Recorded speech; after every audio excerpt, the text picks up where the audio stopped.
Você sabia que a música Índios do Legião Urbana, além de falar sobre questões pessoais do Renato Russo, também te ensina o início da história do Brasil? Logo no início, a música conta a invasão feita pelos portugueses e como foi feita a colonização. A beleza da música Índios está justamente na dualidade de retratar a história e também a intimidade de Renato Russo.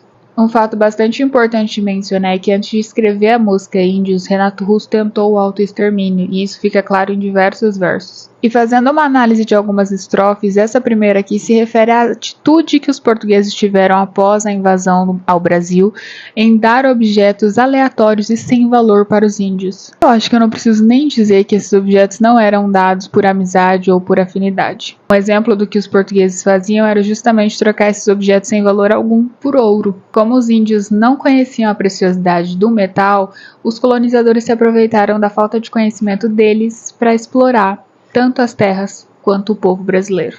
Já sobre uma das possíveis interpretações pessoais é justamente o Renato Russo falando sobre falsas amizades e pessoas que se aproximam de você para se aproveitar de algo que você tenha para oferecer. Já esse trecho aqui se refere às catequeses religiosas que chegaram ao Brasil junto com as caravelas portuguesas. Justamente aí que surge o cristianismo no Brasil. Os padres chegam ao Brasil e impõem a sua religião aos índios sem nem saber o que eles tinham a dizer. Sobre a interpretação íntima, o Renato Russo queria saber explicar os seus sentimentos depressivos e a sua melancolia, e não conseguia. Esse trecho é mostrado que os índios tinham uma perspectiva de futuro antes da colonização e após o futuro se torna incerto, porque junto com a colonização veio a exploração e as doenças trazidas da Europa. Que quando Renato Russo fala e nos deram espelhos e vimos um mundo doente, ele retrata justamente um dos objetos mais dados aos índios e faz uma metáfora dizendo que a partir desses presentes dados, nós vimos um mundo doente,